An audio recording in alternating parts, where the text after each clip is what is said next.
স্পিকারের বিরুদ্ধে সুপ্রিম কোর্টে অভিষেক বন্দ্যোপাধ্যায় 20 বিক্ষুব্ধ সাংসদের বিরুদ্ধে আদালতে মামলা করেছেন অভিষেক বন্দ্যোপাধ্যায়। কেন দলত্যাগ বিরোধী আইন কার্যকর করা হবে না? স্পিকারের পাশাপাশি 20 জন সাংসদকে মামলায় পার্টি। গত সপ্তাহে মামলাটি নিয়ে শীর্ষ আদালতের দৃষ্টি আকর্ষণ করা হয় এবং চলতি সপ্তাহে সুপ্রিম কোর্টে মামলার শুনানির সম্ভাবনা রয়েছে।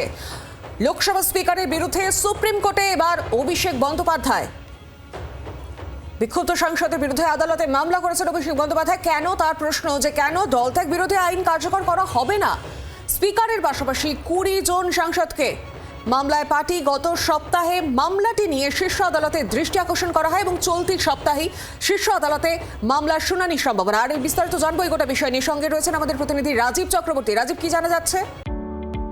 Hotel Management with AI. Join IIHM, International Institute of Hotel Management.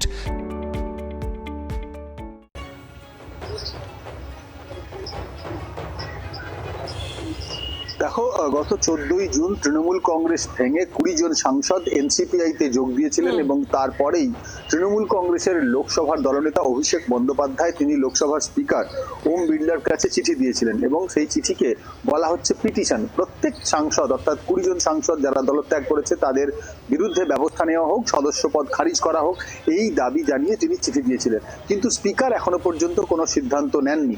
কদিন আগেই যখন বাদল অধিবেশনের শেষ সপ্তাহ ছিল তখন দেখা করেছিলেন স্পিকারের সঙ্গে অভিষেক বন্দ্যোপাধ্যায় এবং এবার তারা ইঙ্গিত দিয়েছিলেন যে তারা আদালতে যাবেন। এবার তারা আদালতে পৌঁছে গিয়েছেন। দেশের সর্বোচ্চ আদালতে মামলা করা হয়েছে এবং সেই মামলায় পার্টি করা হয়েছে, পক্ষ করা হয়েছে কিন্তু লোকসভার স্পিকারকেও। তার কারণ 14ই জুন থেকে এখনো পর্যন্ত 2 মাসের বেশি অতিবাহিত। এই বিষয়ে সিদ্ধান্ত নেওয়া হয়নি যে তৃণমূল কংগ্রেস ছেড়ে যাওয়া সাংসদরা তারা ঠিক কাজ করেছেন নাকি ভুল কাজ করেছেন, তারা আইন মেনে দলত্যাগ করেছেন নাকি করেননি। এই বিষয়ে সিদ্ধান্ত নেওয়ার ছিল স্পিকারের, তিনি নেননি এবং সেই কারণেই পার্টি করা হয়েছে স্পিকারকে এবং স্পিকারের বিরুদ্ধেই মামলা করা হয়েছে। এই মামলায় বাকি 20 জন সাংসদকে পক্ষ করা হয়েছে। পক্ষদের মধ্যে রয়েছে সুদীপ বন্দ্যোপাধ্যায়, কাকলি ঘোষ দস্তিদার, শতাব্দী রায় সহ তৃণমূল কংগ্রেস ছেড়ে এনসিপিআইতে যাওয়া 20 জন সাংসদ। অর্থাৎ সব মিলিয়ে তৃণমূল কংগ্রেসের ভাঙন, তারপরে এনসিপিআইতে যোগদান, সংসদে দুটো গোষ্ঠী তৈরি হওয়া, আলাদা দলনেতা সুদীপ বন্দ্যোপাধ্যায়, আসন বদল, সব নিয়ে যে জটিলতা চলেছে সেই জটিলতা এখন দেশের সর্বোচ্চ আদালতের বিচারাধীন হয়ে গিয়েছে।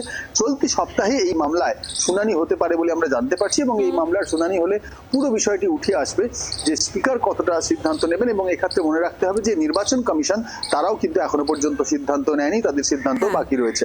একেবারে রাজীব, সঙ্গে থাকো।